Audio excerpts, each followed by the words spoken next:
Hi செல்லக்குட்டீஸ், இன்னைக்கு தான் final டே நம்மளோட ஆஃபீஸில். அதுக்கப்புறம் எம்எல் எடுக்க போகிறோம். ஸோ நைட்டு ஃபுல்லாக கரண்ட்டே இல்லை நம்மளோட வீட்டில் மட்டும்.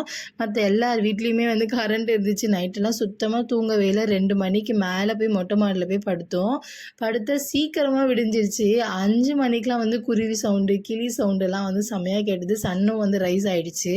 அதுக்கப்புறம் எங்கேருந்து தூங்குறது? 5 மணிக்கு இந்த மாதிரி தான் இருந்தது. அதுக்கு லாஸ்ட் டே லாகின் வேறு பண்ணி ஒர்க் பண்ணி முடிக்கணும் அப்படின்னு சொல்லிட்டு அவ்வளோ பயமாக இருந்துச்சு. மணி 10 ஆயிடுச்சு, இன்னும் கரண்ட்டே வரல.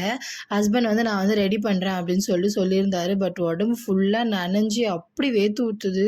சுத்தமாக தாங்க முடியல, அந்த அளவுக்கு இருந்தது. அதுக்கப்புறம் ஹஸ்பண்ட் எப்படியோ ஒரு 11 மணிக்குள்ளே ரெடி பண்ணிட்டாரு.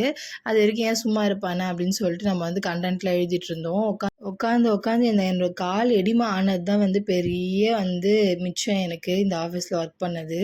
செமையாக காலெல்லாம் வீங்கிடுச்சு. அதுக்கப்புறமேட்டுக்கு பேபி செக்கப் வந்துருந்துச்சு அன்றைக்கி, heart beat checkup. So heart beat checkup போயிட்டு டாக்டரை கன்சல்ட் பண்ணிவிட்டு நம்ம இந்தமாதிரி வயிற்றில் பெல்ட் கட்டி விட்டுட்டு நம்மளுக்கு செக்கப் எடுப்பாங்க. ஆல்ரெடி ஒரு வீடியோவில் எலாபரேட்டாக சொல்லியிருக்கேன்.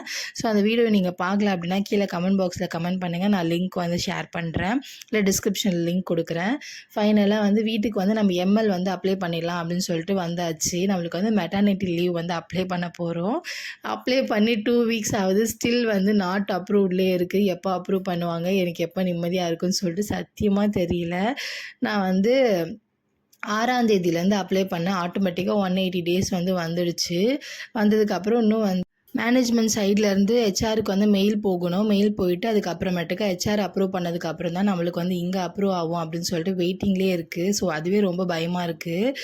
ஆக மொத்தம் 6 மாதம் லீவு, அவ்வளோதான் இப்போ மைண்ட் செட்டில் இருக்குது. எப்படியும் நம்ம லீவை ரெக்வஸ்ட் கொடுத்துட்டு வந்தாச்சு. நெக்ஸ்ட்டு பேபி பிறந்ததுக்கப்புறம் நம்ம மறுபடியும் ஆஃபீஸ்க்கு போகணும். பயமாக இருக்குது. இப்போ அதை நினச்சா தான் எனக்கு பேபி பிறந்துச்சுன்னா அது எதுவும் பெருசாக தெரியாது, இன்னும் பிறக்கல. ஸோ பயமாகவே இருக்குது எனக்கு இப்போது.